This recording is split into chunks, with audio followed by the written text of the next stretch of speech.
And now, the latest hurricane coverage at Hurricane City. Here's Jim Williams.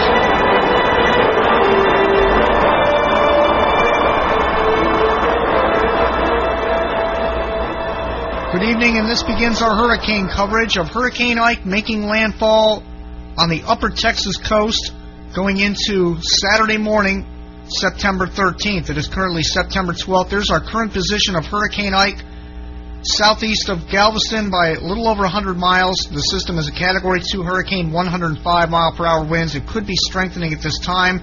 The hurricane hunters are flying around out there, and there's the current position of, and they're finding winds out here around 100 miles an hour north of the center, and this is all heading towards the city of Galveston tonight, and many, many areas will be going underwater. Here is a storm surge map. All the areas in blue indicate waters between 10 and 15 feet deep. The lower Boulevard Peninsula here is completely underwater already, and Galveston will be, the island of Galveston will be underwater, and all the surrounding areas of Galveston Bay should have water inundation throughout the night and into tomorrow morning. We're monitoring Mark's service cam from HurricaneTrack.com. There it is.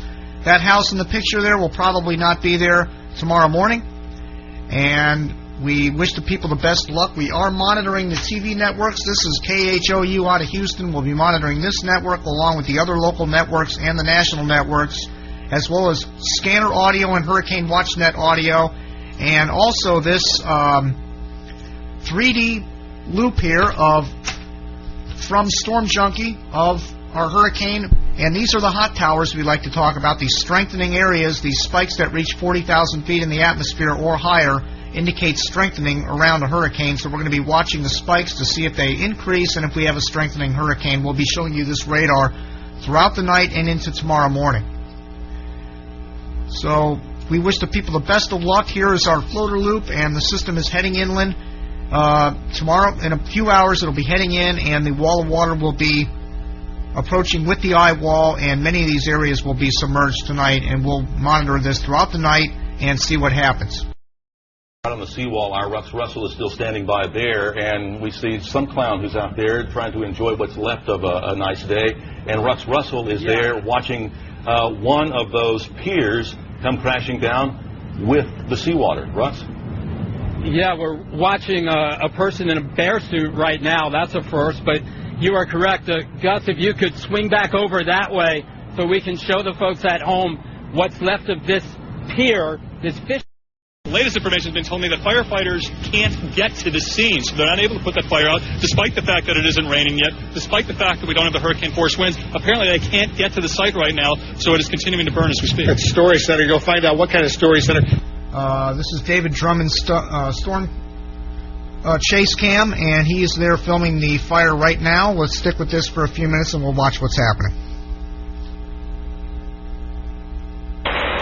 This is KF6PKA.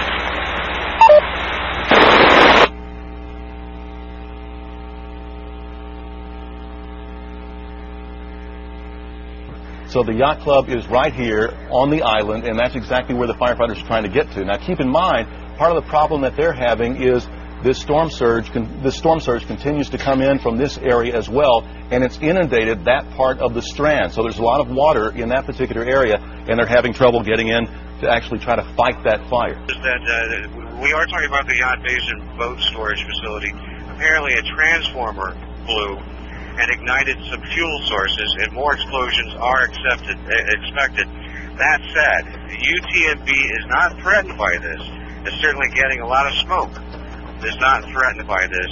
Firefighters have not been able to get to the building because there are fences around it, and it's also surrounded by water. And this is the kind of challenge they're going to be facing throughout the weekend as more and more water encroaches upon the city. The evacuation warning in this area may face certain death. Geraldo Rivera is live on the seawall there, shaking hands with some of the firefighters as they walk through the area. Geraldo, tell me a little bit about, we're just watching that. Yeah. Tell us where you are and what's going on? Well, we're on the seawall. Look at this. I want to show you something, Martha. Whoa. I am. Are you okay? He takes a licking but keeps on ticking, this guy, folks. Yeah, right. Not too easy to knock down Geraldo Rivera. You know what happened? That Swanson took my legs out. Oh, no. I know I'm going to be a star of YouTube now. This wood is filthy, too. Oh, my gosh. Right in the middle of it, as always. Oh, my mother saw that. It is midday here in Galveston, and Hurricane Ike is still about 200 miles out to sea. Yet we are already starting to feel and see his effects. Take a look at the Gulf. It is already overtopping this 17-foot seawall, and it's only going to get worse in the hours to come.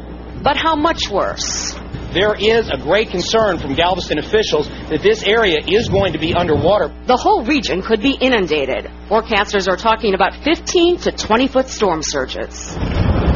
More than 1 million people have evacuated in preparation for the worst storm to target Texas in 50 years. To the Hurricane Center. And what are these teams associated? Okay, once again, this is live audio you're listening to from Mark Seidel, HurricaneTrack.com, the live stream. Wind. 2 in the morning. What you're looking at on the screen right here where my mouse pointer is, this is the seawall, Galveston seawall, and the waves are smashing up against it. This is not beach out here. This is where the wall and the street is. So the waves are now coming in, and the system is right offshore. Here's the weather tap radar. You can see right there the big feeder bands coming in on the west side of our hurricane, approaching the coast. This could become a major hurricane just before landfall, and that storm surge will be moving in. So we'll be monitoring Mark's cam here. Of course, it'll be dark when the surge comes in. We'll do the best we can to bring you any kind of audio we can get from the scene. Here is a 3D image of our hurricane. And there it is. We use this radar here from stormjunkie.com to figure out where the hot towers are. A few of these spikes are coming up here around 40,000 feet, right near the center of the hurricane and out in the outer bands. And these are very high cloud tops, and that indicates the system could be strengthening, and it is strengthening, actually, according to the hurricane hunters. Again, there's our last vortex fix from the hurricane hunters. From about 30 minutes ago, we have winds of 86 miles per hour and 105 knots of flight level. This is strengthening.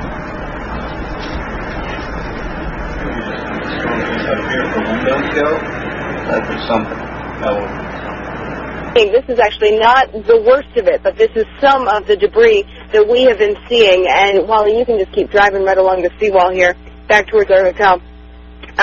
You'll see over here as we drive, you'll see some bigger logs, you'll see some rocks, and that is really what we have been dealing with. But you can also see here the waves just crashing against the seawall.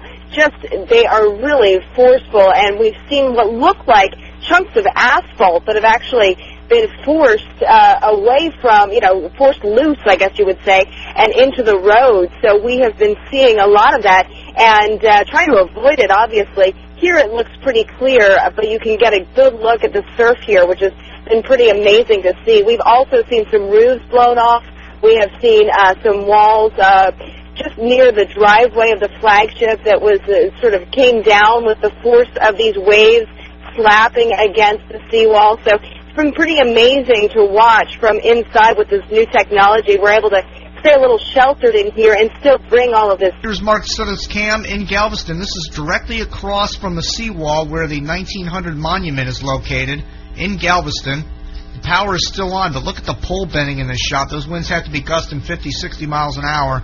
And look at the stuff blowing across the street. Tremendous amount of wind coming through there. We're going to continue to monitor this cam and see how long this stays up during this hurricane.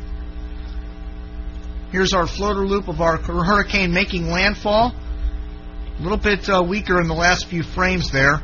And here's our radar of the strong bands about to come in on Galveston, and that's the worst weather has not arrived there yet by any stretch. And I was able to get in the elevator, get back to my room, and get some essentials. But pretty interesting night here. Wasn't planning on things happening this quickly.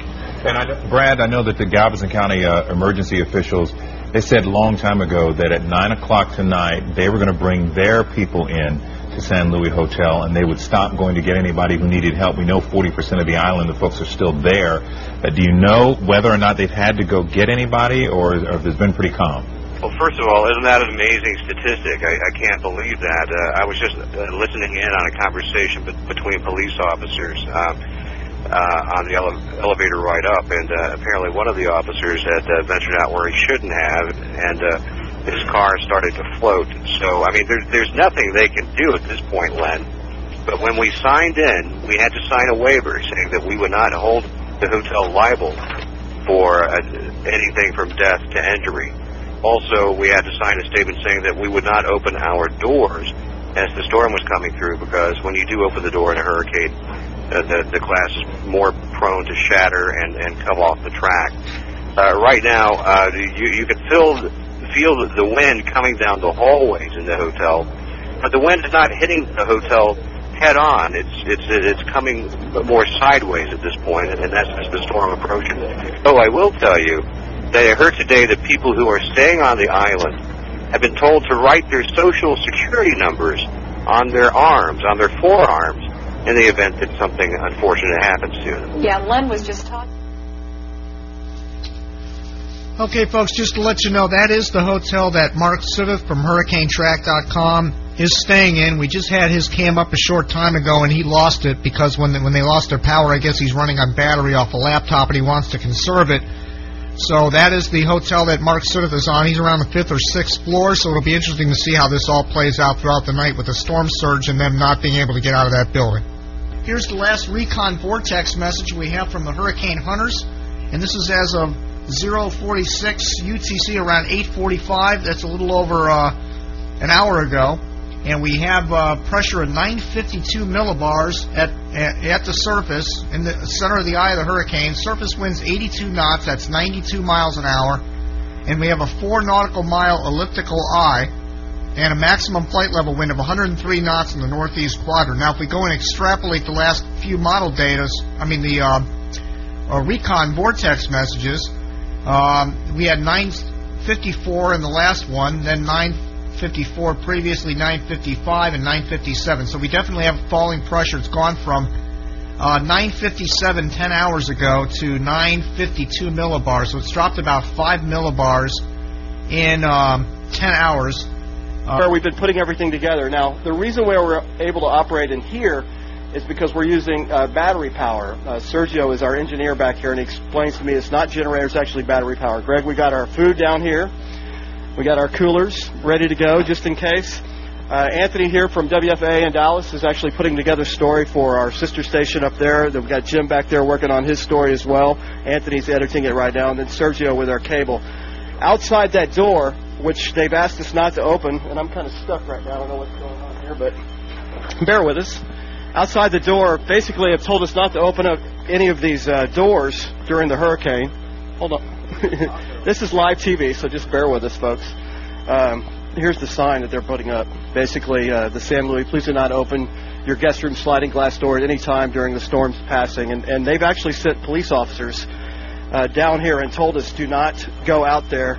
In fact, they told us if we didn't leave by 9 o'clock, they might come arrest us. Talking about, you really have no way of knowing what's going on. Right. It's dark. Well, he's getting hit now. I mean, the surf is kicking in there right now. And, Doc, like you said, these piers have broken apart. There's huge logs in there. There's bits and pieces. There's nails. There's all kinds of stuff. And any one of that could just hit them. Wow. That's right. You don't know what's that's coming across the top of one of those waves, that's for sure. It's always interesting to me that in the aftermath of a storm, a hurricane that had a big storm surge and it washed away buildings, and people would be washed offshore, and they get on a piece of debris, maybe a roof or something like that, and then a wave flips the roof, and then they have to go off and get another piece. There's just scads of debris out there in. I haven't seen a lot of debris recently, but it was a couple of hours ago that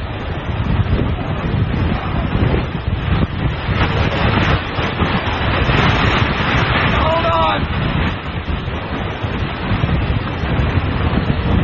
All right. Mike, that's a great Sorry about recovery. That. Wow, that was a heck of a gust. As I get back to your question, here was a couple of hours. All right. So what a day, to say the least. Yeah, and we're up on the 11th floor, and, you know, the stronger winds began arriving, I'd say, about Okay, what you're listening to, folks, is Mike Watkins and Mark Seidel from HurricaneTrack.com. They are on the live Tahoe cam driving around in Galveston Island, and this is right near the seawall, and you can see the waves still smashing over the seawall. And keep in mind when you're watching this video, the storm surge has not yet arrived. The storm... That's no problem. Yeah, the surge has not come over the seawall and inundating into the properties yet here. It's trying, but it's still blasting up against the seawall. So if we saw it, you know, if it gets over the seawall, then there's trouble, because that water's just going to come barreling right on in. Yeah. Right now the winds are roughly parallel, although they're starting to blow a little bit offshore where we are, and we're looking at it on radar, and it's definitely, that's an impressive hurricane. It's like a beefed up Francis. Now, when you look at the map of Galveston Island, are you at the south end, or in the middle of the island, or toward the north end? Probably right in the middle here, one of the thickest parts of the island, right near the San Luis Resort and Spa, S-A-N-L-U-I-S, San Luis, or Luis, however you say it. A beautiful property, pretty much in the middle of the island, west of the famous Galveston 1900 Hurricane Monument. Okay, folks, I just drew a yellow circle showing where Mark is on the radar here. And it looks like you just had a nice band that passed inland. It already passed by you a little while ago. We did. We had a gust of 66 miles per hour at 9 feet above ground level. So at 10 meters, it can only assume it was near hurricane force. I don't know if you caught the 11 p.m. discussion, but the hurricane hunters said they're finding Category 4 winds up about 100 feet off the surface in some gusts, so they're expecting that type of wind in some of the high-rises there. Yeah, that's very disturbing, because our room is on the 11th floor of this hotel. Yeah, that could be a problem. I feel safer in the Tahoe than I do in the hotel room. Now, they don't have shutters on any of those windows, correct? Not a single one. Oh, man. I'd be far water away being driven in the seams of the windows. Okay, you're looking at Mark Seidel's live streaming cam from Galveston. Actually, yeah, there it goes. It just went back in motion again. How are you getting on connectivity tonight, Mark? You doing good on the bandwidth there? Absolutely. Absolutely. Oh, something just hit the truck. So it's just a matter of keeping your batteries charged, and so far the internet service has been cooperating then. Amazingly enough, the Sprint network has stayed up. Big power flash in the distance we just saw. Yeah, and you know, it's funny because the data works better than the voice right now. Right. Yeah, we're getting a good picture here. It's nice and clear. Good lighting. I guess that's the headlights of your truck there. I guess there's no power there? Right. There's no power except the generator powering the elevator system and enough emergency lights. What's really interesting, Jim, is all of the people crammed into the lobby of this hotel. It's just a media... You know, Jim Cantori was not in a room. He was not, I mean, he has a room, but he was not in some fancy truck or SUV or whatever. He was camped out on the side of the corridor of the main entrance, working, you know, down on like a crate with a laptop and things plugged in, you know, very, very makeshift. And it was Jim Cantori doing that. It was just a bizarre situation to see. All of these people, international media down to the known, you know, celebrities like Jim Cantori, and there we are intermingling with these people in what's a very historic hurricane when it's all said and done. Well, they probably feel the same way about you in some ways. They probably recognize you and the work you've done through HurricaneTrack.com, and they feel like they know you anyway when you're at these things, you know? It's neat, and we do. We know each other on a first-name basis, a lot of us. We see old friends who helped us to get started years ago. I saw a gentleman from NBC News that really helped us with our work with Sprint, because they mentioned HurricaneTrack.com during Tropical Storm Barry, and that we were using our Sprint phone at the time to transmit data at 14.4 kilobits per second. And so it's really neat to be able to see these people year after year after year. Yeah. You see a new breed of hurricane chasers, that's just the generic word we use for this, that are coming out, students from Ohio, listen to me, Oklahoma, University of Oklahoma, you know, just, it's truly at this hotel especially, because it's such a giant complex, this is like something you'd see in Las Vegas. It really is. Just a beautiful hotel, and all of these people that are here covering this hurricane for one reason or another, and then mixed into that is hundreds of law enforcement and first responders. Well, I guess that's the highest place you're going to find in Galveston in a few hours from now. Now, what's your pressure there right now? Let's see. I can tell you it's not far from us. Our wind tower, we've got our wind tower set up. The pressure on the Tahoe, let's see, because, we've got the Bernoulli effect going on here. So the pressure, it says 978.6. And I believe that, because it's not moving much, 978.7.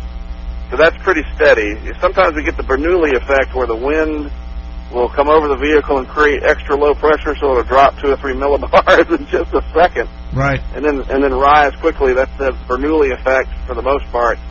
But yeah, we're confident in the 978.6 millibars right now.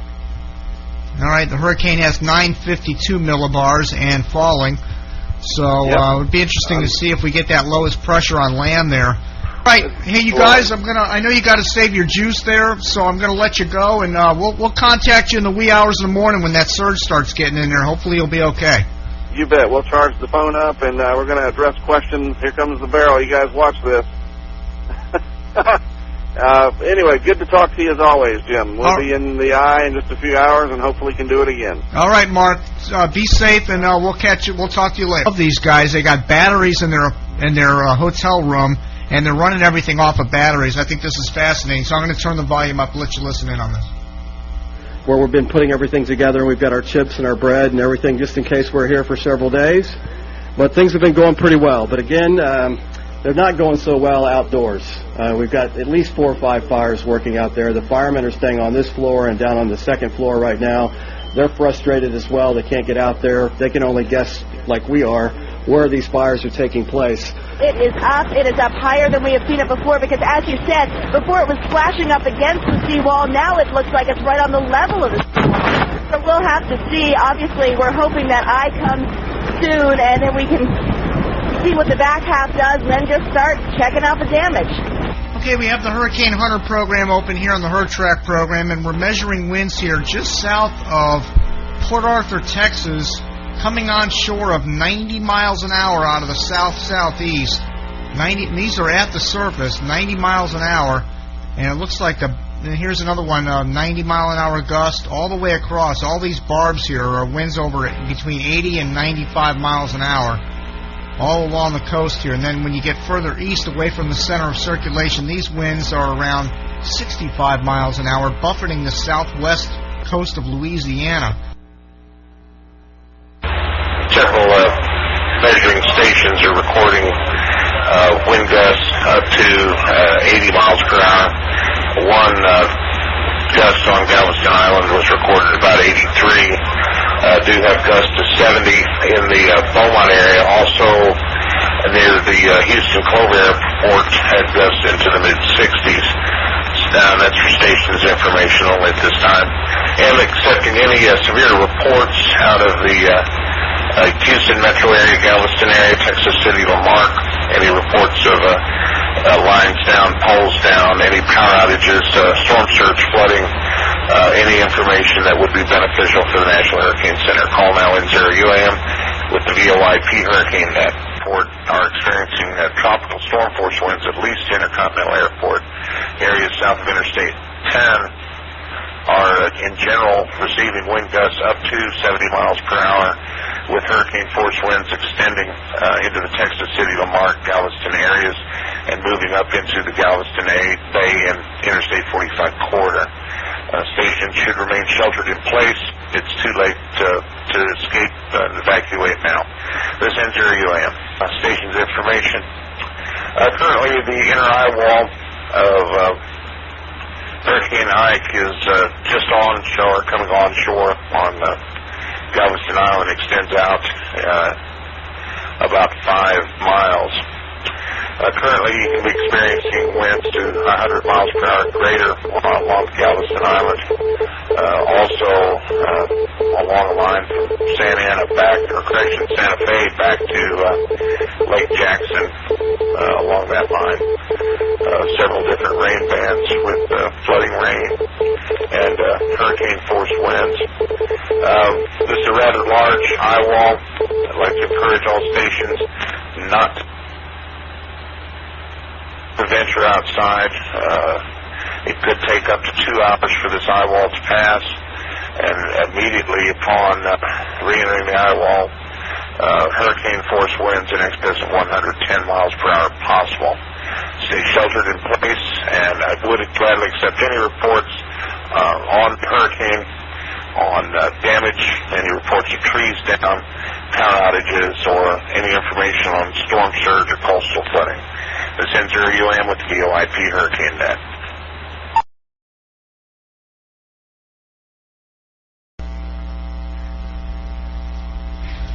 Okay, at 1:15 a.m. Eastern Time, this is a 3D animation of Hurricane Ike using StormJunkie.com, and here is the what you would like to consider hot towers, although we don't really spot any in this hurricane at this time. These are all very high cloud tops circling the eye wall, and the highest right now are in the southeastern quadrant of this hurricane. So when this hurricane moves on shore, these hot towers down here to the south are going to be moving on shore. These are the strongest storm bands of a strengthening hurricane. So we're watching these very closely, but this is a very neat animation, a 3D animation of our hurricane making landfall. Now here's a regular radar from Radar Tap. And here's our hurricane force winds. These yellow bands were the points you saw in the 3D animation, and these are going to wheel on in here on the right-hand quadrant, and that's where the storm surge is going to come in. It's still looking like this is going to come in right over Galveston. It'll be very interesting to see the surge that comes in on this hurricane. If you're listening, if you're still you probably don't have power in Galveston, but anybody that knows anybody in Galveston, this is not the worst they're getting right now. The worst is yet to come on the back side of the eye wall. Here's some interesting Hurricane Hunter vortex, some information from the RECO observations. And right now we have winds offshore of Galveston right now, where Mark Sudata is, of 85 miles an hour. There's 86 miles an hour. That's about it. There's 85 mile an hour winds. Now here you see to the east of the center of circulation, there's a 78 knots at the surface, and it goes down from there, but that's the highest winds right around the eye wall there. So we have 78 knots going away from land, and we have 78 knots coming towards land on either side of Galveston Bay. So that's where we stand right now with the Hurricane Hunter aircraft. Again, there's our current position as of 1:15 a.m. The eye is about to make landfall in about the next 2 hours into Galveston. Again, here's our position as of 1 a.m. Central Time of our position of Hurricane Ike, just about to make landfall in Galveston. Here's the Weather Tap radar, and you can see it's in a tighter eye now than it's been for the last 24 hours. So the system is strengthening. Look at these strong squalls coming in here on the Boulevard Peninsula, and there's a lot of people that are going to be stranded here and be dealing with storm surge. The storm surge story should just be beginning now, and when this backside eye wall gets in, this is when the also the eye wall is just now entering across the Port Bolivar strand there. Looks like going to have some heavy winds, heavy precip along the Texas City Dike into where the refineries are, south of 34th Street, anything behind the seawall, and also in Lamarck area, Galveston area. Remember, this eye wall and this eye itself is about 40 miles wide. It can take 2 hours or more to cross the area. I repeat, do not venture out during the eye wall passage. This is a very dangerous situation. Remain sheltered in place. If you do have any severe reports of flooding, any information needs passed to the local National Weather Service office or the National Hurricane Center, come now. This is N0 UAM Net Control. heavy winds and heavy rains currently coming across the Bolivar Peninsula between Port Bolivar and points east. And this sweeps back around the northern periphery of the eye wall to just north of Texas City and Santa Fe area, and then extending back toward the Lake Jackson area. The storm itself continues to move toward the west-northwest. You can expect hurricane force winds anywhere across the metropolitan Houston area in either straight line winds or gusts.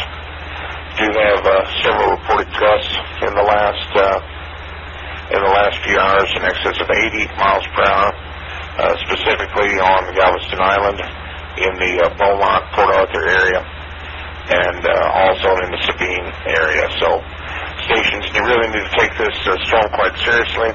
We do expect flooding rain and a large, dangerous storm surge to enter the metropolitan area, Galveston Bay area, Clear Lake, Kima, on up to toward the Baytown area. So any information we can get on this dangerous storm surge, or any information we can get on trees being down, power lines down, wind gusts measured in excess of 35 miles per hour, any information we can send back to the National Weather Service Forecast Office there in Houston, Galveston, and to the National Hurricane Center would be very much appreciated.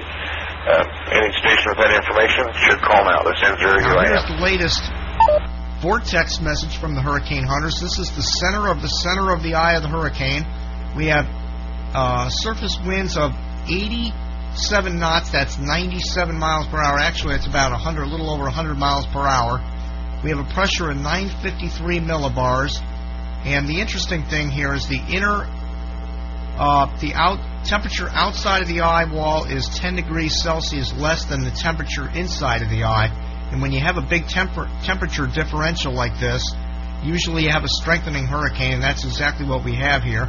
We have a 40 nautical mile wide circular eye that's open to the north side, and we have a maximum flight level wind of 103 knots in the northeast quadrant. And there it is right there. Now if we go back and look at, here's 4 hours ago, and it was 953 millibars at that time. So the pressure has not changed in the last 4 hours. And then we go back even further, and there's the general motion of our Hurricane Hunter aircraft.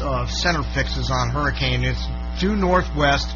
This is going to come right into Galveston here, and then it's going to make its north turn. So as you see, 16 hours ago we had 958, 954, 953, and now we're stuck at 953. So it's not really strengthening anymore, but it is stronger than it was 12 or 13 hours ago. And there it is. There's our latest vortex message. And there's our radar eye just about to make its way onshore in Galveston. And this whole back side here has to come in, and that's where we're expecting the storm surge. Here's our floater loop, and there's our eye ready to make landfall in Galveston. And here's our 3D presentation of the hurricane making landfall. And there are some hot towers in here, and let's go ahead and illustrate those. And we have them right here. You can see some big spikes right in here on the hurricane eye wall, and there's a couple more big spikes over in here, and a few more back here. So we have some very strong thunderstorms around that eye wall, and that's a strengthening hurricane. That's why it's gusting in there. And the water now is up to 8 feet above normal there at Clear Lake. It's about 12.5 feet on the outside of Galveston Island, and it's about 12 feet at Bay Cliff. And that's why the water came up on the back side of Galveston Island. You've got this dome of water that's up to about 12 feet now, and so it's spread up into the bay and comes in and on the back side of the island. Our neighbor there just called us and is trying to get out. They are packing up the car. Water rose quickly to the car windows in the garage. Our houses are approximately 8 feet elevation. Someone has come and picked them up, but they did not have time to get anything or their cars. We were in that little cubbyhole back there, and Tony, we decided to see if we could sneak the camera out. Again, the key here is not to get that camera wet, but I think we're in a position where we can show you what we've been looking at. Look at that awning behind me. Yeah. Oh, darn it, there goes another train. Exactly. We can already start to feel the winds picking up a little bit. And I don't know if I mentioned this earlier. You see that haze coming through here? That's not actually mist from the wind blowing the Gulf water up. That's actually smoke from all the fires that are happening in here. You can actually smell it.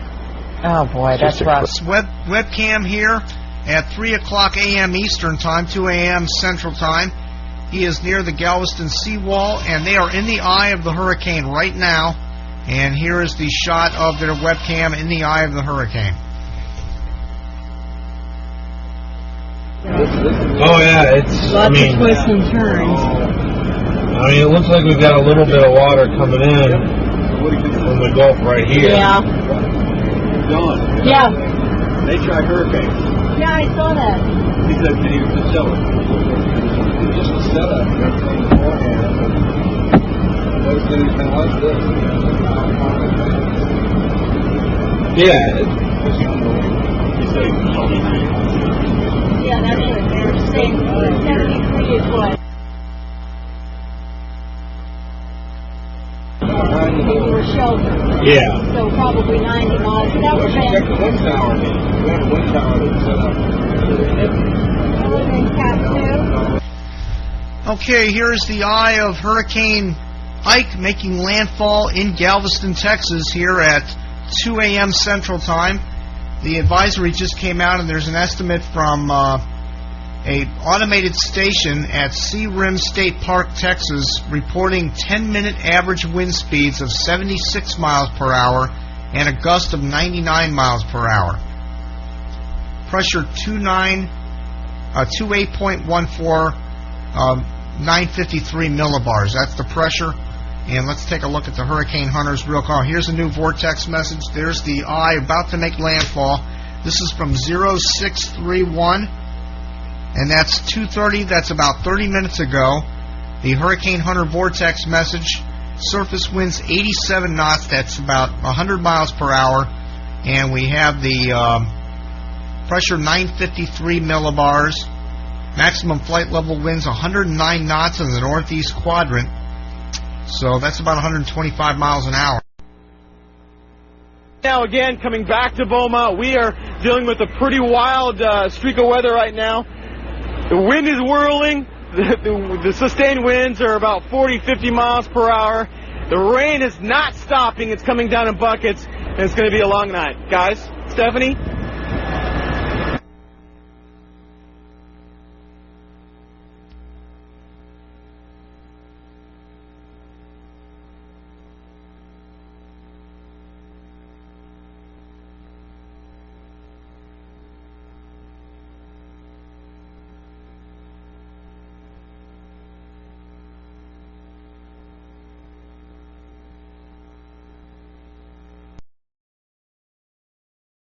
So we're going to get winds well over 100 coming on shore here on the backside of this eye wall. And there's about a 5-degree difference in differential between the inner and outer eye wall. So we do have a strengthening hurricane, 953 millibars, but it looks like it's running out of time to become a major hurricane. First got here, I was talking with the GM, Carl, and obviously it was right at the onset of the fire, and so he was just running out with his friend, and I mean, they were distraught. They were just distraught. I mean, did he say why people were inside? Because the restaurant was not open. Did he say, the general manager, did he say why people were inside? He didn't. He just indicated that he and some others were staying there in the building in the back, and they did have people inside when it started. To ride out the storm. Yeah. So I don't know why that they were in this location, and they don't know why it started, but it definitely started, and it took them by surprise. They did not know. Did you see the people? Because 3 people have been taken to the hospital. Did you see the people when the ambulances came and transported them away? Were you out here for that? Yeah. They brought him out in the front of the building, so I wasn't right there as they brought him out, but my understanding is that there was at least one young child and their father. I've heard that the father was somewhat injured, pretty badly burned in this thing. Honestly, like I said, the GM said that it just completely took them by surprise and came on them. He said it was like backdraft. It just was rushing in, and obviously the winds, like the fire department said, didn't help anything here. They had it under control at one point, and it just width back up. There's not much they can do at that point. Corey, I appreciate your insight. Be safe out here. Thank you. That's a young man named Corey. He lives in this apartment complex, was here since the start, saw it all. Obviously, just an incredibly tragic situation when you're talking about the 3 victims. As I said, we do not know the condition of that 3rd victim at this time, but the first 2, the father and the 4-year-old little girl, in critical condition with burns to over 80% of their bodies. Side of the Galveston Island area. Looks like most of Galveston Island is currently within the eye wall. However, several areas of disturbed weather are circulating around the center of the hurricane as it moves on shore. One area Pacific extends from League City along the western portion of Galveston Island across western edge of Lamarck. Also, another area is extending from Wildlife Refuge back north toward Baytown and across toward the expect winds in excess of hurricane strength, possible gusts of plans of very heavy precipitation and wind as they continue to move on shore. Get out to any of these places, specifically Crystal Beach. Crystal Beach is on the Bolivar Peninsula side that's been underwater for so long, and certainly no one from over here on the Galveston side could get to them, but they're doing their best to attempt to calm those folks as they do continue to make those phone calls. We've seen activity yet. We don't expect to see any from emergency management personnel actually getting out. The closest that they were able to get was essentially venturing down towards Seawall Boulevard from here at the San Luis. Virtually all of those folks who have been out and about going to take a look at things are doing that no longer. We had been bringing you pictures. We had been bringing you live shots through our bureau that we have stationed here at the San Luis Hotel, and I can tell you that we have now lost our hardline phones here in addition to losing power. Our bureau is powered on battery backup, so we still have power somewhat inside the bureau, but we've been unable to get the equipment working to get you the video signal. We're attempting to try to maybe get that back up and running again, but it certainly doesn't look good. So I'll tell you that to try to get this phone call to you, this is the 4th phone from the 4th different cellular company to attempt to use and hold on to a line long enough to be able to talk to you. We attempted a couple of times and were able to hold calls for just a minute or two before they would drop out.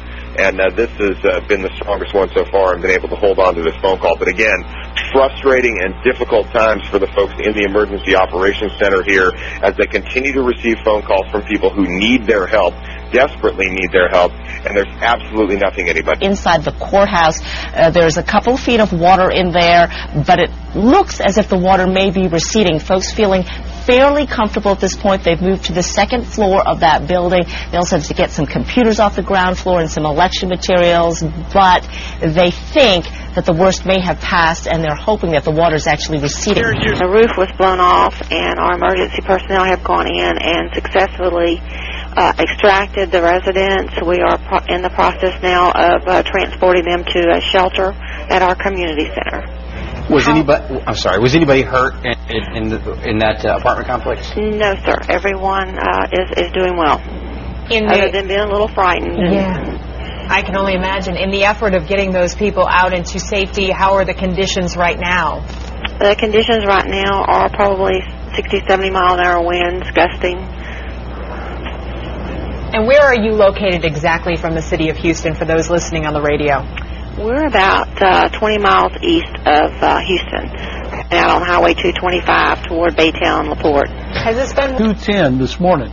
Now let's put the radar into motion for the past hour or so, and you can see the rotation of these bands down through the center part of town, and you can see some of those bands are extending to the southwest. That's where you're reporting there's some damage there in the Sugar Land area. Now let me describe this pattern so that our folks listening on the radio will know what we're talking about. First of all, the center of the eye right now is right over the center part of Galveston. And surrounding Galveston Bay is a donut of... Hearing on a Saturday. Definitely not. 326 at News Radio 740 KTRH. I'm Will Sterrett along with John Lavis as we do our continuing in-depth team. So the trees being twisted around, lots of limbs flying all over the place. I'm in Pasadena, right off of Burke and Cherrybrook. Just got a call from my son, who's on Bellway 8 and Red Bluff, saying that his tool shed and his carport's been blown away, and is actually asking me if there's going to be a lull to the night where I could maybe go pick him up in our big pickup. I said, well, let me find out how things are developing. My web's my internet is off because I don't have no electricity.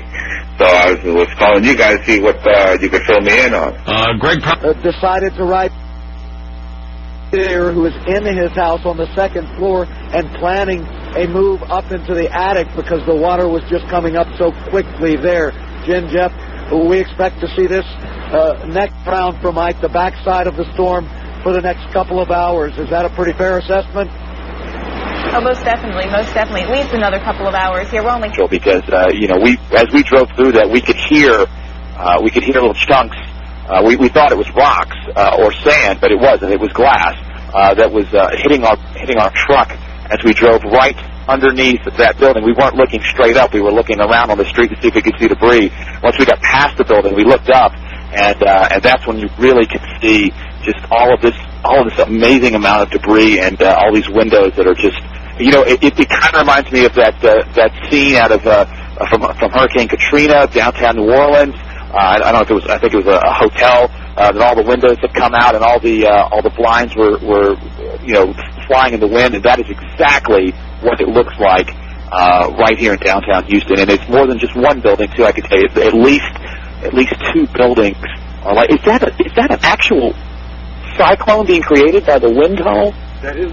There's like a water spout tornado kind of thing being created by the wind tunnel created by these buildings. That is unbelievable. We're going to try to get video of that. It's like it's basically a tornado that's not moving. It's like in the middle of the intersection. It's a tornado. What we're seeing is a small formed tornado. It's not moving or anything. It's basically caught up in this street corner. These four corners of these buildings. And then it goes away when the water vapor goes away. When the water vapor comes back, you can see it again.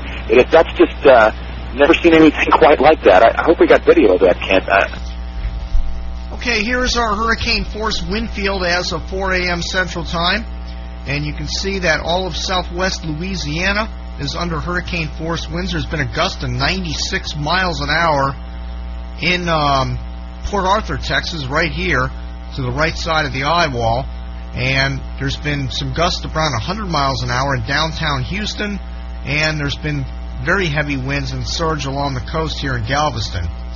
Inside the red circle are hurricane force sustained winds. Inside the aqua circle are sustained tropical storm force winds, and inside the yellow circle out here are gusts between tropical storm and hurricane strength, but they're not sustained inside the yellow circle. All right, here's the radar presentation, and here is our current position of Hurricane Ike just northeast of Galveston, moving inland, right over Galveston Bay, in fact, just north of Galveston Bay. And we're going to contact one of our observers now, which is, he's located in Deer Park, which is right about where the center of circulation is right now. Joe Johnston, we're going to get him on the phone, and then we're going to start contacting some of our observers in Houston to see how they're holding up tonight. We've had quite a few observers in Houston. We've tried to contact some of our contacts in Galveston. It's been very tough. A lot of people, their phones are disconnected. They're out of the area. They've evacuated, so it's very tough to get in touch with our observers. We had about 3 or 4 people to contact in Galveston. We haven't had luck getting any of them on the phone in the early morning hours here. And here is our floater loop as the system is making landfall in Galveston with 110-mile-per-hour winds, nicely wrapped up system, deep convection, but this did not make it up to major hurricane status. Flooding in our neighborhood. We're in, for anybody that's listening that may be in the Deer Park area, we're in Deer Park just off of Georgia Street. And yeah, we have a radar up on the screen right now. We're looking at the center pass just north of you. And what can you guess estimate what your highest winds were approximately? Were they up to hurricane force? I'm sure they were. Didn't see any trees down in the neighborhood. the house I'm in lost some shingles. Probably about a third of the fence is down. We're in a pretty protected neighborhood with a lot of houses around us, so not sure how strong the winds got at the ground, but you could see trees bending pretty significantly up above. Well, now, Joe, you got the backside of the eye coming at you now, coming and from I've been hearing on the radio that it's much stronger on the backside than the front side. Yeah, that could be. You've got a lot more bands coming towards you from Galveston. They're going to be heading your way in about 30, 45 minutes, and it'll be coming really strong southerly winds coming into your area. So whatever you have loose now outside will definitely be blown off on the backside of this thing. Right. Have you talked to anybody, your neighbors or friends, and seen how they're doing? No, most everybody evacuated from this area. It's probably 50-50. I saw some other people walking around the street, but everybody was pretty much just going outside, checking their roofs and looking around to see how much damage has been done. So. Right. And I take it you do not have power? Oh, we lost power, I guess, about 10 o'clock last night. Oh, wow. So do you have any generator or anything, or are you just kind of running with flashlights right now? Just running with flashlights. As soon as this thing's over, I got an inverter I can hook up to my car so I can just run my refrigerator so I don't ruin my food and a couple of lights or something. Oh, there you go. That's good. You thought ahead. Do you have, so I guess you're on a landline here? Cell phone. Oh, you're on a cell phone. Okay, well, I've heard a lot of people are having cell phone problems, so you're one of the lucky ones. I don't have too many bars, but I got a couple. All right, Joe. Thanks for the update. I want you to save your cell battery. And I got a quick question for you. Have you talked to anybody in LaPorte or around there? I'm just wondering how my house has fared. Well, about storm surge in LaPorte. No, I have 5 miles closer to the coast from me. You know what? I wish I had more information on that for you, but I can tell you that they did have a reporter in LaPorte on one of the local networks, and they did say there was some surge flooding in there as the hurricane was approaching.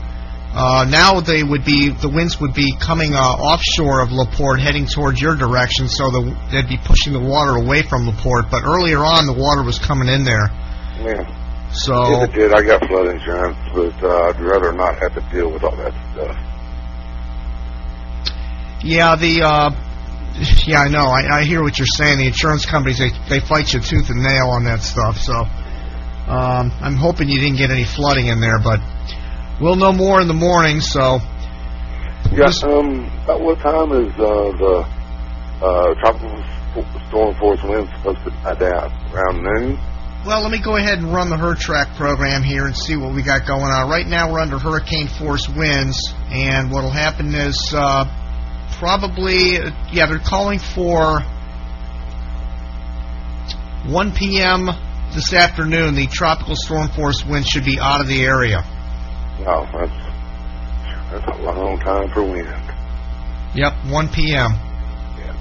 So it's kind of slowed down. It's only moving at 10 miles an hour. Okay. And the winds are still about 110. Yeah, that's what they just said on the radio. They didn't say how fast it was moving, but they still had reports of 110 mile an hour winds. Yep. And before we got our electric off watching TV, Galveston got hammered. Yeah, they did. Yeah, Galveston, but believe it or not, they kind of got a little lucky there, because when the backside of the eye came in, the winds shifted out of the west, so they didn't get the surge that they thought they were going to get. But I'm imagining that the Boulevard Peninsula and up north there is going to be really bad surge flooding. In fact, I've heard it's really bad over towards Port Arthur. Yeah, that's what I heard too. Also down in Galveston, they had a house catch on fire. Yeah, house. And then they couldn't get to it, so it kept skipping from house to house to house. Yeah, real bad fire, and there's also a restaurant, real famous restaurant. Downtown Houston, Benny's or something like that. Yeah, and that burned to the ground. They couldn't save that. 3 people were hurt in that one. So, I haven't heard of any direct fatalities yet in the area. as far as deaths, there's been a lot of people calling for help, though. A lot of people. Yeah, and they can't get out to get them right now. So. And they can't get anybody. Yep. So that's about. I wish I had more information for you. I'm monitoring the networks, but they're all hunkered down too. Nobody can really get out and see what's going on. So we're going to have to just wait till daylight here. Nobody's going to get out until the hurricane force winds are done, right? Yeah, they can't get out and do anything until probably. The way it looks right now, the hurricane force winds won't even die down till probably, 9 o'clock in the morning. Yeah, so that's when we'll be able to find out a little bit more information then, huh? Yep. And I think you're going to be okay, though, because that Laporte, Laporte reporter that was reporting from there was right on Galveston Bay. They weren't inland. They were right there on the bay where it was flooding. So I don't know how far inland you are from the bay. About 3 miles, so we should be fine. But our house is only 17 feet above sea level, so. Oh, yeah, you're probably fine then. Well, that's good. All right, Joe. Well, good luck the rest of the evening, and, we'll try to get in touch with you maybe one more time later in the morning and see how you're faring and how things are going. We'll have a better idea of the scope of the damage at that point. Hey, thanks a lot, man. Appreciate it. All right. Good luck to you. Take care of yourself. We will. Bye. All right. That's our observer, Joe Johnston, and he is from Galveston, but he is now in, he has evacuated to Deer Park, which is located north of, or west of Baytown, which is well inland from Galveston Bay. He has a house in LaPorte, 3 miles off Galveston Bay, and he evacuated from there because he was concerned about the rising waters. Okay, we have Lisa on the line from Houston. Are you in downtown area, Lisa? Yes, I am. All right, and what's the weather like there? How are the winds blowing right now? Oh, it's blowing pretty hard from the north. Maybe a little northeast. Definitely gusting. We were expected to get, using that little hide from the wind program that the city has, my zip code was projected to get maximum sustained winds of 84, and I'd say we've gotten that. I've heard lots of rowdiness on the street below. I'm 20 stories up. And I've seen lots of transformers go. You're 20 stories up now. Do you have shutters on your building? No, I don't. And you still have your glass intact? I've got good glass, and it is intact. Wow. Because you're one category higher up there. And what direction are you facing? I face east-southeast, ever so slightly. Wow, so you're facing right at... Well, actually, the wind is to your back right now. You have the wind coming out of the north. Mm-hmm. And it's pretty soon it'll be shifting out of the south, though. It'll be coming right at you later on in a few hours. I'm going to be shifting in a few hours. Yeah, when that wind comes aiming right at those windows, that's when you need to hit the deck. I have my go bag at the door, and I'm going to be shifting myself. All right, now, have you gotten any sleep? No, I have not. Is it real loud outside? It's loud, and it gets louder. Like I said, I can definitely hear some stuff blowing around on the street below, and I've seen some reporters and seen some stuff nearby that has been over and blown around. And at times, I'm across the street from the Toyota Center. It's a big concert venue. That's where the Rockets play. And at times it rains so hard that you can't read the Toyota Center. It is still lit up on top, the neon, but at times it's just a big red blur. You can hardly see it at all. So you do have your power then? I have power. Wow, you're in good shape. I just talked to my last observer, and he's located in Deer Park, and he said they've been without power since about 10 o'clock this morning. I'm not surprised. A lot of people, I've got friends in the Houston Heights, which isn't far from here, and friends on the west side and north sides that don't have power. But a lot of them are subject to the trees, and I'm not. And our building has its own transformer vault also. So that's a couple of reasons I think that we've still got power. Oh, so you're not sure if you're running on shore power or generator power at this point? We're not running on generator power, I don't think, but we've got like I said, we've got our own transformer vault, and I just happen to be between a couple of fire departments and one of the police command centers, and that might help my power grid situation out a little bit too. Okay, are you there? Do you have anybody there with you, or you're there by yourself, or? Just I have a producer like you do. Just him. A producer? Yeah, you've shown pictures. I've seen pictures of the producer on your website before. Is the producer calm and collected? Yes, he's just looking at radar loops on television like I am. Yeah. Okay. All right. Well, Lisa, we wish you the best of luck the rest of the night, and I guess it's going to be blowing pretty good for the next probably 4 to 6 hours. So we'll call you back if we think there's another band coming in there and it's going to get worse. I'll give you a call back to see how you're doing. Okay. Thanks a lot, Jim. All right. Appreciate what you do. All right. Thank you, and take care of yourself and stay safe. Will do. You too. Okay. Good night. Good night. All right, that's Lisa from downtown Houston, up 20 stories up, and she's got her power. The windows are intact. Everything's doing well. There's our radar on the screen. I'm still not able to get his cam up. I don't have it up on the screen because it keeps closing out. See, there it is. It's just not connecting. But his cam in... Oh, now that cam went out. All right, now apparently all 4 of his cams are down. So he's down on Galveston Island. I'm going to have to contact him in a little while and find out what's happening. Mark Seidel from HurricaneTrack.com on the phone. And Mark, we noticed your cams are down. Are you guys holding up okay there? Yeah, I mean, it's just dark, so we turned off the Tahoe cam. And we're getting the western side of this thing right now. Let's see if you can hear this. I don't know how well it transmits over cell phone. I'm in the hotel. See if you can hear this noise.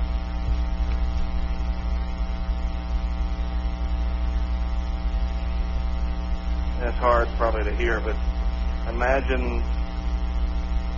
there's just no way to describe it. It's this howling, eerie...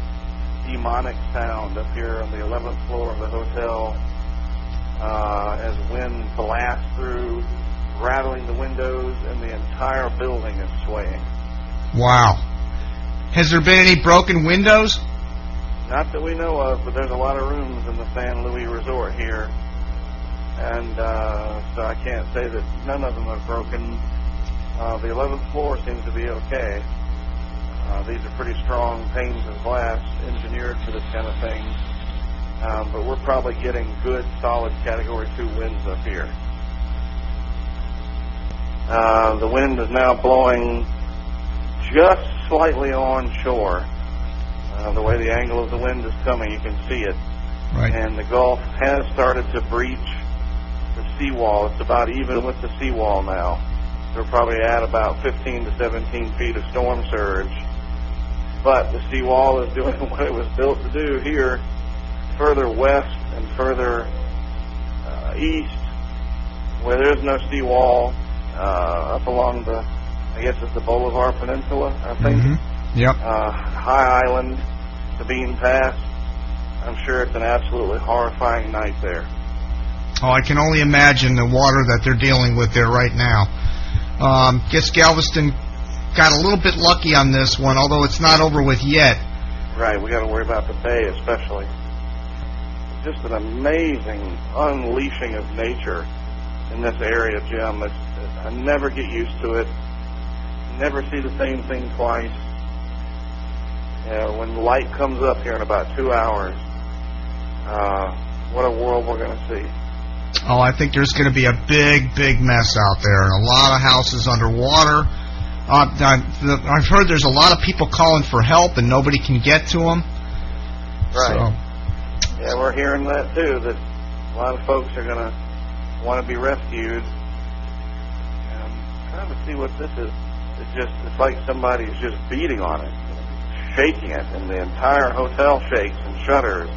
And your bed, we got this big old king-size bed in there, and it jumbles and moves, and everything leans a little bit. Wow.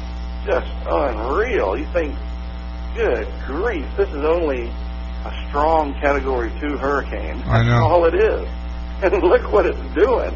Yeah. You cannot fathom what something would do at 150 miles an hour coming in here. Oh, I know. I wouldn't be here. I would not be here. The battery should not have...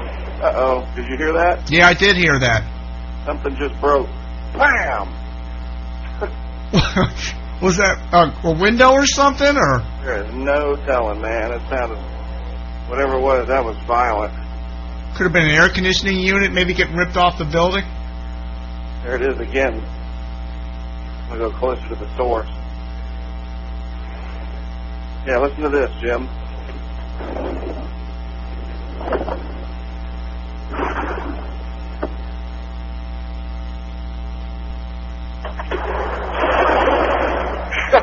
What is that?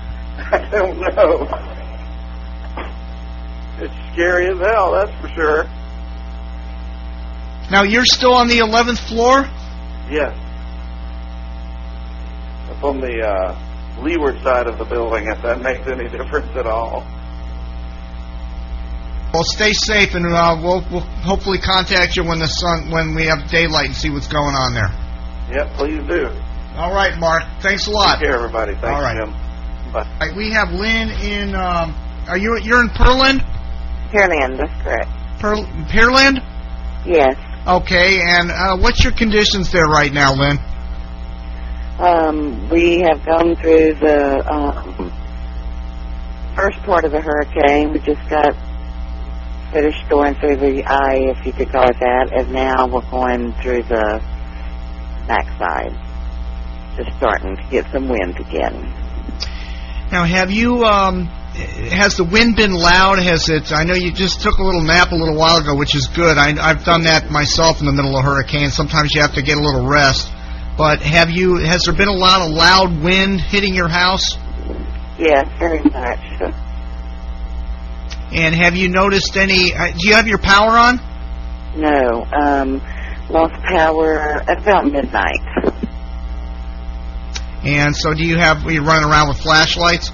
Right, sure am. And so are you listening to the radio, or are you just kind of completely out of the mix here? We have been listening to the radio, but just turned it off about 30 minutes ago, I guess.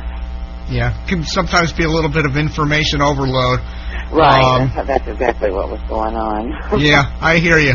So, all right, you got north winds right now, and the hurricane is passing by to your northeast right now, or north right now, so you should start getting the winds coming out of the west, and then probably in about 4 hours you should start getting better weather and then clear on out. Right. I'm hoping I'm ready for it to ease up. It's been going on now since probably seemed like it started about 8 o'clock this evening, 8:30. Do you think you have any damage to your house? No, so far I don't believe I do. Got several people here with me, and they've gone outside to look, and don't see any shingles yet in the yard, and seems to be holding pretty well. My house, I just moved in May. It's a new home. Oh, it's a new home. Okay, is this a regular single-family home? Right. That's correct. Yeah, but is this a CBS house, or what's the house made of? Brick with hardy plank on the backside. And do you have a lot of trees out in your yard? No, yes, but they're baby trees. They're not large trees. And the subdivision's relatively new, so there's not a lot of mature trees. Now, Pearland is pretty far inland. I guess you're pretty high above sea level, so flooding should not be an issue, correct? That's right. I'm 40 miles from Galveston Beach. Right. So you're in pretty good shape then. It's just a matter of when you're going to get your power back. That's the million-dollar question. Yeah, that's right. I heard on the radio that there was about 3 million people out there, and it would probably take up to 3 weeks to get everybody back on. So depends on where I fit and all that. Do you have a generator? No, I don't, but I will next year. Yeah, that's the biggest thing in a hurricane. You know, you might survive the winds, especially when you're talking a hurricane like this that's not extreme winds. Right. But it's the being without power for days. You know, the first few days you can rough it, and then after that it really gets monotonous. Exactly. You know, it's you have plenty of food and water and stuff like that. Oh, sure. Yeah, I sure do. And batteries for your flashlights, because I know that's when I went through the last few hurricanes, it was always a pain trying to find your flashlight in the dark.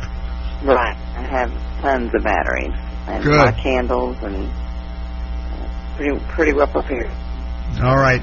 Well, Lynn, thank you very much for the update, and I wish you the best of luck the rest of the morning here, and hopefully it'll clear out of here soon and you can start going out and at least feel like you're back in the world again. Right. Thank you. All right. Have a good night. Okay. Thank you. All right. Okay, that's Lynn, and she's in Pearland, which is south of Houston and about, I'd say probably a good 10 miles west of Galveston Bay. So she's away from the water, so surge is not going to be a problem. In fact, most of the day her winds are going to be out of the west, which is going to be away from the water. A lot of wind breakage going on. It's definitely pretty hairy out here, but you know, earlier on before it got rough, we had a lot of people kind of hanging out outside when the power was out.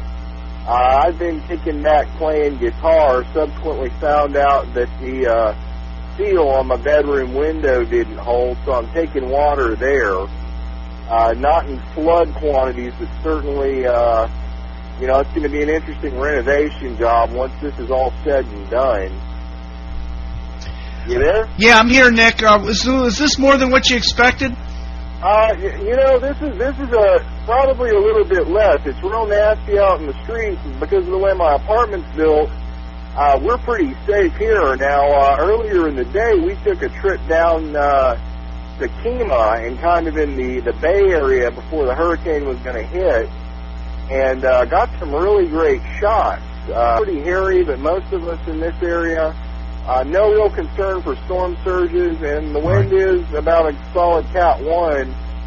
But again, we're pretty safe, and really I think you could probably even sit outside in our courtyard and probably not have to worry about too much. But outside of this little kind of windbreak we've got, it is definitely crazy out here. So yeah, you don't have any power, right?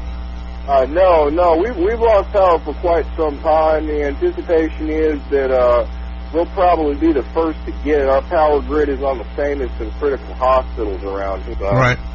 Here's hoping if my my second window starts taking on water, I don't think I'll have a room that'll be too comfortable. But again, all of them are safe. You there by yourself?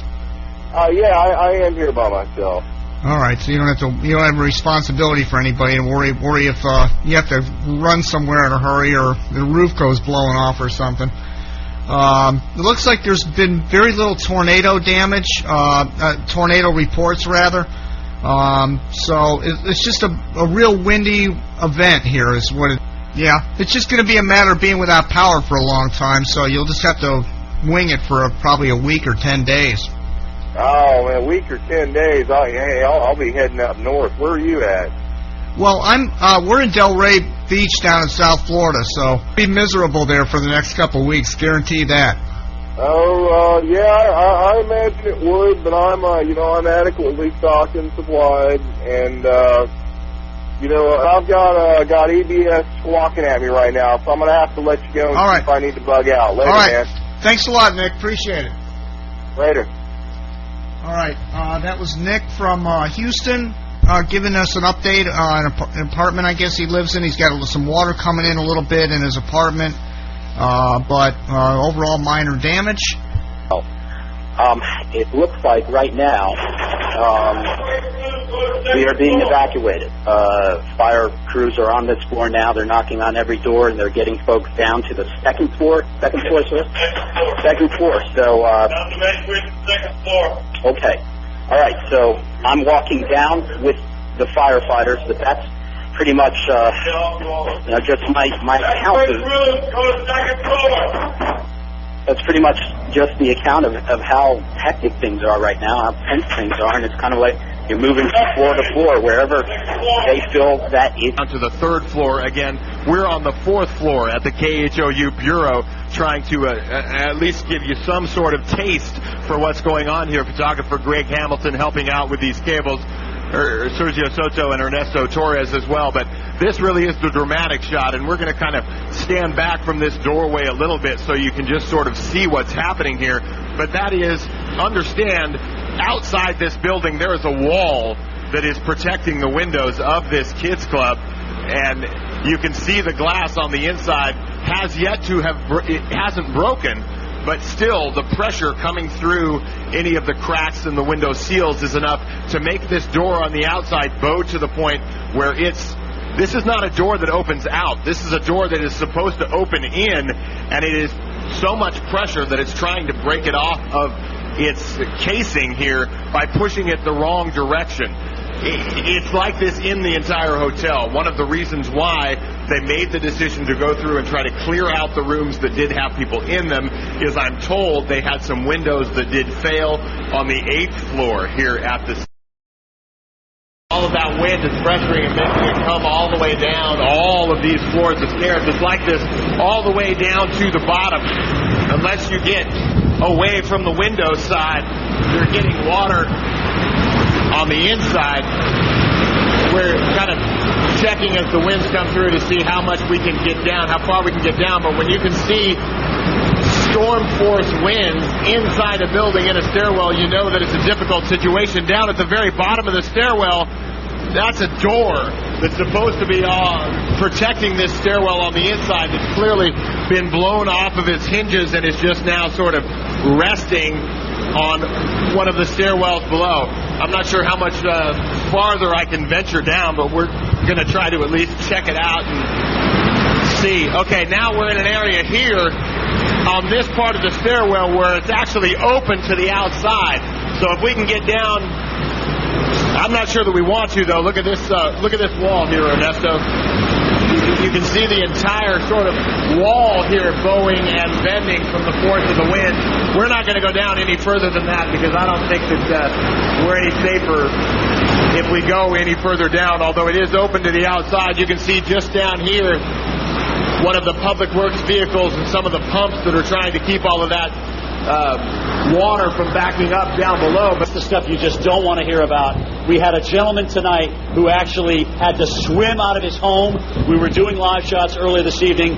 He got out of his home when the water was about 5 feet high. He was just said, I've had enough. We got into the eye about 2.5 hours ago. He said, this is my time to leave. He got out, he swam about a block, then he walked the rest of the way another 12 blocks over to here where he actually had footing on the ground. And by the time we got a chance to talk to him, this is what he had to say. I think my house is underwater right now. I'm almost sure of it. Because it was, like I said, it was up to my chest inside the house.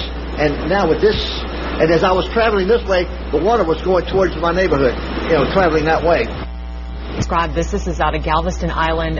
Palm tree almost probably bent 3/4 of the way over.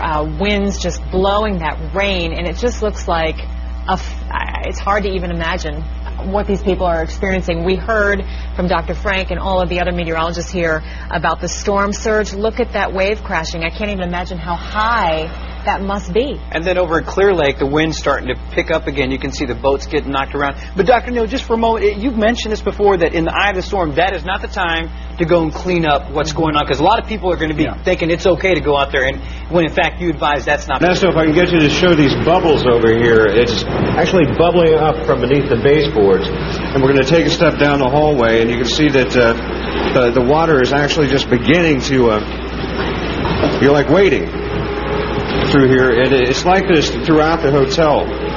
We've had a very interesting night. Let's go back here. We'll show you where we're hunkered down. We've been running up and down the flights of stairs, but for the moment we're hunkered down here in the 11 News Bureau, doing television the old-fashioned way. We can't hear you, but hopefully you're still hearing us.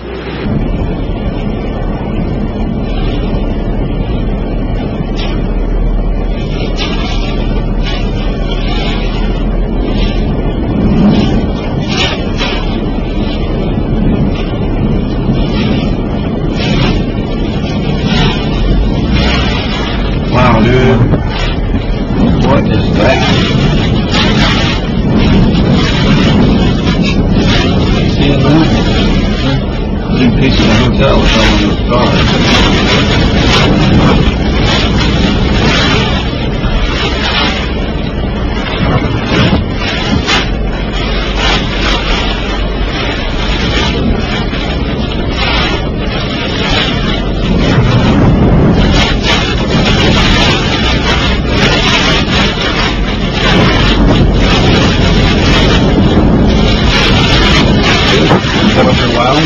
How low the water is? Right. Yeah.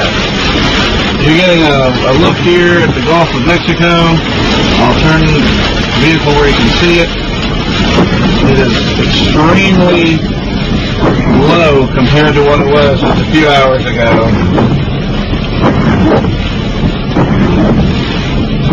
What's our winds? We're still getting tropical storm force sustained here out on the seawall. Probably about 40 miles per hour on average. Set a gust of 49. Wow, the water is completely down. That's absolutely incredible. You reduce the force on it even a little bit. No major storm surge flooding where the seawall is that we can see right now. Checking our window, looks like we're okay. In our room on the 11th floor, we had at least one of the windows on our floor blow out earlier this evening. Looks like, is that part of a set truck?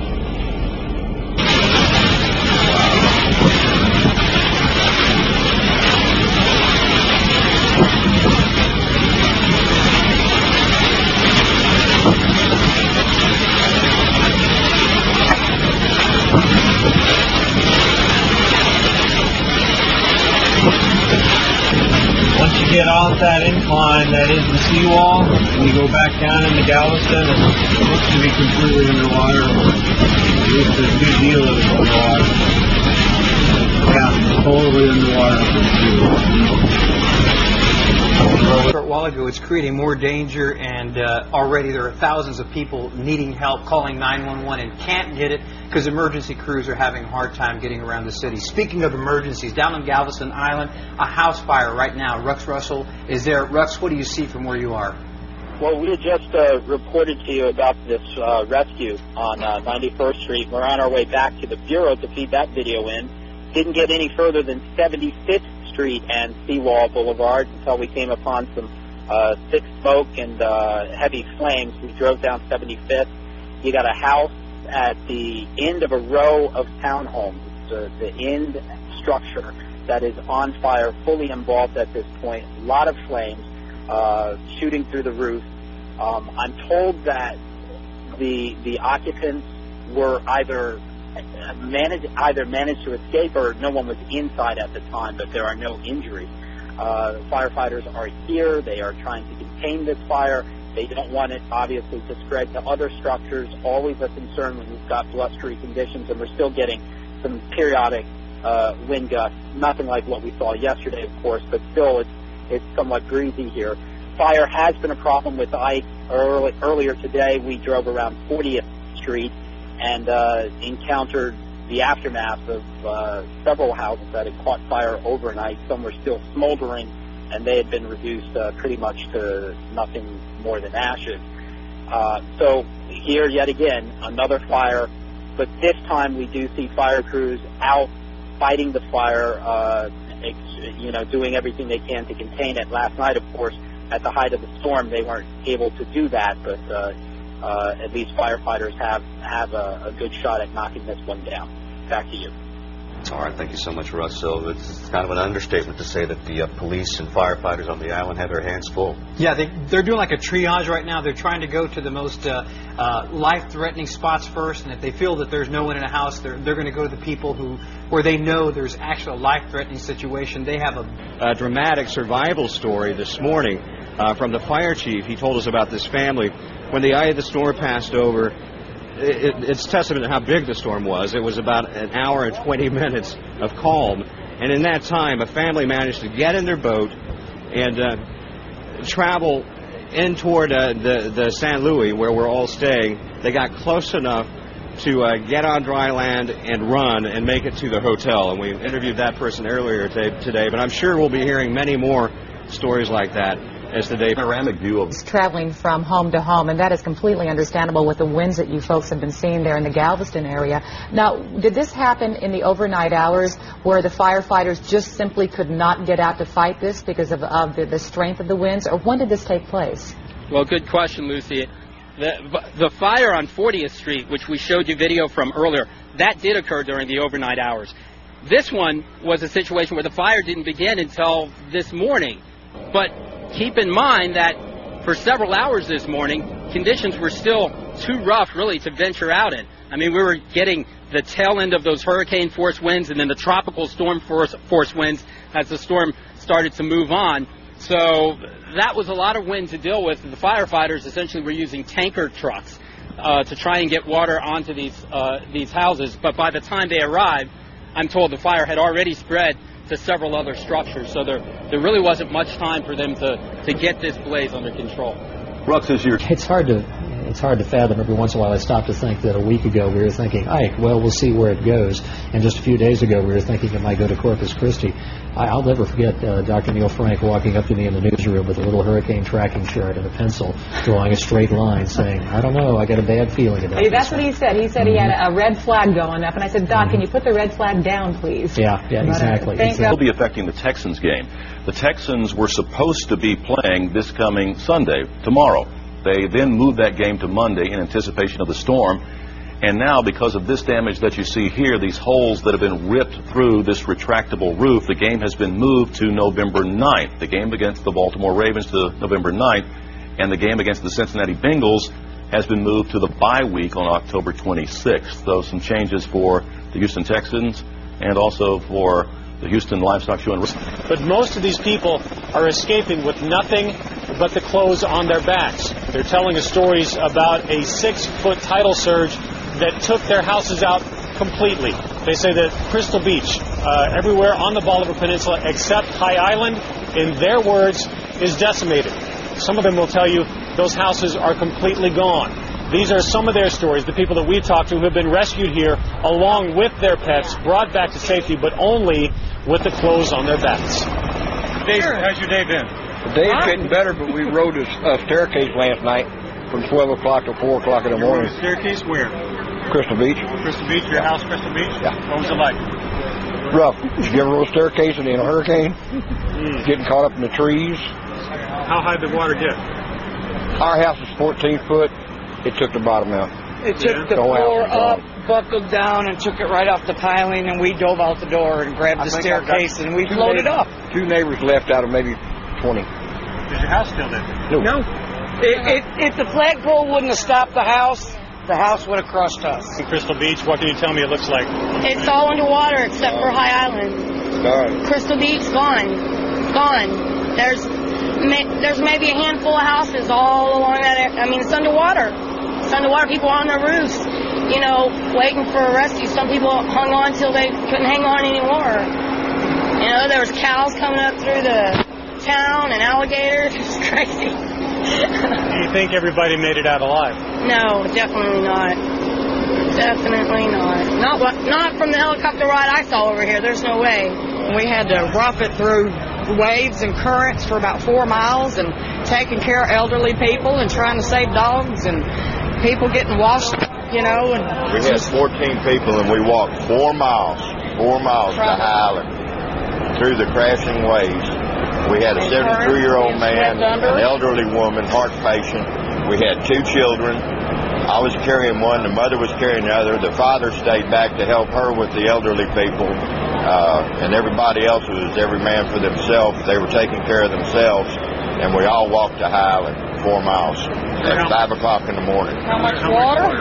Got up to here? I went under several times carrying the child, and I was hanging on to the mother and holding the baby with one hand. She had her another baby in her arms, and she got away from me a couple of times, and I had to go retrieve her and still hold on to the baby. And there was quite a few times I had to hold the baby up out of the water while I went under. And it was just hell, pure hell. And there is no more Gilchrist. It's flat. Nothing.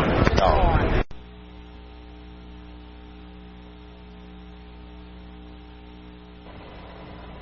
Hurricane Ike devoured Crystal Beach. Hundreds of expensive homes on this tiny coastal island look like they exploded.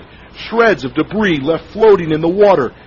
And as you fly over, you only see the stilts of where many homes once stood. Even some of the concrete slabs were torn apart. Oh, this is like later Katrina all over again. Crystal Beach sits on a barrier island just east of Galveston. The heart of Hurricane Ike ripped through here, and the storm surge delivered a brutal blow. We flew over with an Air Force search and rescue team, hunting for people who rode out the storm, and incredibly, there were people below, alive. Across the devastated region, some 1,000 military personnel are involved in search and rescue missions. Crystal Beach appears completely cut off from ground help. Even a cow that survived the storm could only find refuge on the back doorstep of a home. Another nearby town, High Island, is also surrounded by water, an area where oil rigs decorate the coastal landscape. It's bizarre to see those rigs now just sitting in water, and you can see the chemicals and oil polluting the floodwaters. Everywhere you look in this area, you see water where there isn't supposed to be water. Rescues, and they're going to places just like this. Again, they've just been completely swept clean. Look at that. The house is gone. Those are just the pilings that are standing up. Somebody built a house on top of that thinking, okay, I'll be safe. The water will wash right under me. And for the most part, it does. But in this case, with Ike, a Category 2 hurricane, and with a storm surge that reacted more like a Category 3 or a 4, it just could not withstand it. Now, this is the worst that we have seen. This is the worst damage that we have seen from Hurricane Ike. If that is the... I'm not sure what that is, but it sort of looks like the lumber yard that you kept pointing to that people were trying to get rescued off of. I'm not sure if that's the same location, but it kind of I don't think it's that same spot. You know, I don't think we're quite at that location yet. I don't think we're told this could be the Crystal Beach area. We are in Crystal Beach, though. There's no doubt about that. And but a lot of structures intact. There were a lot of structures that were intact that were standing, and here we see a lot of them that have just been swept away. Just nothing left. For those of you who are listening to us on the radio, right now we're watching a Black Hawk helicopter as it surveys some of the area. It's going around doing some assessment of some of the damage. Not only that, but also flying very low at this point, maybe a couple of 100 feet off the deck, as these Black Hawk helicopters tend to do, and they will try to look for anyone who could be there in some of these homes. Maybe they've been trapped on the peninsula there and they just can't get off. But as we take a look at some of these pictures, what we are seeing are homes that have been swept off of the pilings that were very close to the beach, many homes that were inland that have been destroyed, that just were obliterated in some cases. It looked like just a small explosion had taken place. Yeah, it's hard to tell just from looking at the aerials, but, you know, the streets that we could be looking at: South Crystal Beach Road, Gulf Shores Drive, Crystal Beach Water Tower, so we know exactly where we are now. Gulfway, Westview. Yeah, this is the Crystal Beach Water Park that we're looking at here. Okay. This is just a heartbreaking picture to see that water tower there. And what's interesting about this is how often we're seeing, I know a lot of people are just listening on the radio right now, can't see it. We're seeing a lot of pilings, basically sticks sticking out of the ground, stilts as some people call them, and on top of that people build houses thinking the water will wash beneath it. But in some cases there's nothing there, not even the remnants of the house. It has clearly just been washed away. You don't see any remnants. You don't see people's couches lying around, nothing like that. It's pretty much foundation, pilings, and concrete slab. Boats that want to come in. Right, and those refineries that we're talking about there, the other part of this equation is the oil platforms, and I know federal officials have done at least an initial assessment of that, and they say that a number of the production platforms have been damaged, and that includes some of the pipelines in the Gulf of Mexico. We hear that as of today that they have done flyovers, and it reveals that at least 10 production platforms were destroyed by the storm, not damaged, but just destroyed. And to give you some perspective, there are about 3,800 production platforms in the Gulf, including 117 with full-time staff aboard, but most of those, I believe all of those, were evacuated from, had all the people moved off of those. And to also give you a little more perspective in that, this is, again, the initial inspection that shows 10 production platforms destroyed. In Katrina, that storm destroyed 44 platforms 3 years ago, and soon after Hurricane Rita destroyed 64. So you can see kind of what they're dealing with. Yeah, certainly a small percentage based on our way over toward Rollover Bay, and then from there on to High Island. And we're seeing a house. This is Highway 87, we're told, and the house, as you can see, and for those of you who are listening, the house is plucked in the middle of the road with the bottom of the home basically collapsed. Yeah, it looks like a scene from The Wizard of Oz. And it does, doesn't it? The house was just picked up, and there is someone actually on the ground there, an emergency vehicle, perhaps. And I don't think that's all of the house, guys. That's it looks like part of the house. And what's interesting is that's an intersection. Look, you can see the stoplight at the top. You know, that's an intersection. So right in the middle of the intersection, that structure may not even be a house. It looks like it might be a commercial building. What passes for a commercial building in that area. Either way, there's nothing left of it, and it's completely blocking this road, which it looks wide enough to be Highway 87 right there, which is the main artery all the way up and down the Bolivar Peninsula. If you're familiar with the peninsula, there are people that are in there. Now, we don't know if these are first responders or if these are members of the community who are trying to get out and about and survey some of the damage, but you can see what they're encountering as they try to make their way down the road. This guy decided to just put it in reverse and saying, I don't think I can make it. Yeah, look at that. That's somebody who clearly has not been down that road before, is just exploring it right now. You drive around Houston right now, of course, there's so many of us just getting out and, basically we're tourists looking at the damage, and who knows, that may be what we're looking at right there. Somebody who's, and it's hard to say whether it's first responders or people who, people will, if they can beat the first responders in to take a look at the damage on their own property, they will. We've seen that. Getting new word out of Chambers County now from the Director of Economic Development out here that 95% of the homes on Oak Island are destroyed. On Oak Island? Oak Island, 95% of the homes are destroyed. Okay, now do we know where that is in relationship to, say, High Island, where you are at 124, and moving on down toward Gilchrist, or down towards Kaplan, or even down towards Goat Island or Crystal Beach? It's near central Chambers County, Greg. One of the things that they've been having problems with in Chambers County is they've had so much devastation where they don't even have internet service or reliable phone service. So getting information out of even emergency officials has been challenging. They're telling us that they've had entire coastal communities wiped off the map in those words. And the concern is at such a high level. They're also urging people that have begun to come back to Chambers County who have not heard word until now to stay away, to stay out of Chambers County until further notice. Now, at this point, is there any indication as to how many people were actually able to evacuate this area? Did they give you any idea of maybe even a percentage of the population that left, or how many they thought stayed behind? They're concerned right now with just trying to get that information. I'll tell you, it's a few hours ago is the first time where emergency officials were able to get on boats and launch from here at Highway 124 where I'm standing to get over to the High Island area, to get over to Bolivar Peninsula. So they've got boats over there, emergency officials surveying the damage.